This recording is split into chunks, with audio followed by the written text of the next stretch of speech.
Buat pertama kalinya, terima kasih Budi, dah semakin canggih Osmo Pocket 3.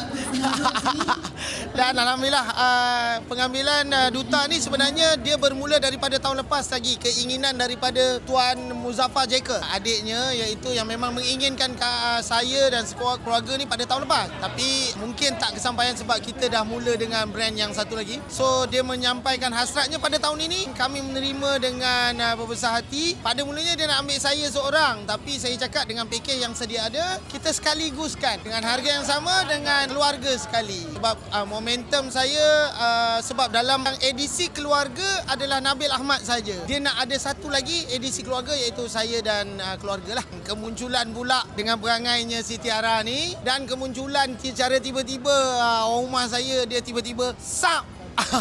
So itu menjadi orang kata satu benda yang barulah di dalam Jekyll lah. Dan koleksi-koleksi yang nak diperagakan pun memang kena dengan niche, iaitu keluarga. Ada yang anak-anak dia berbadan seperti Tiara. Jadi dia pening kepala, macam mana nak cari baju.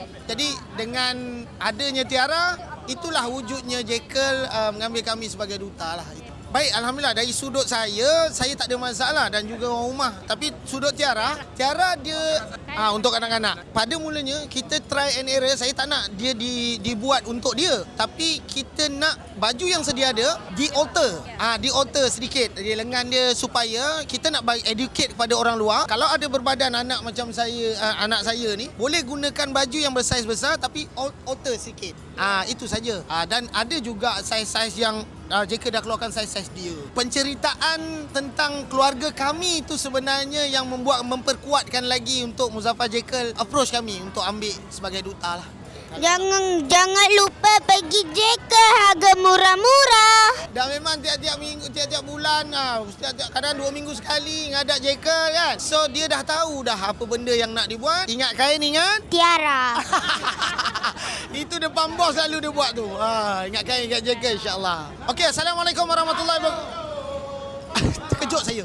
Assalamualaikum warahmatullahi wabarakatuh. Hai, kami keluarga daripada saya Aceh, Saya Ann dan Tiara. Dan alhamdulillah kami memperagakan baju Jekyll tahun 2026. Mana anak yang bersaiz anak saya, insya-Allah tak ada masalah untuk cari di Jekyll. Ingat kain, ingat Jekyll.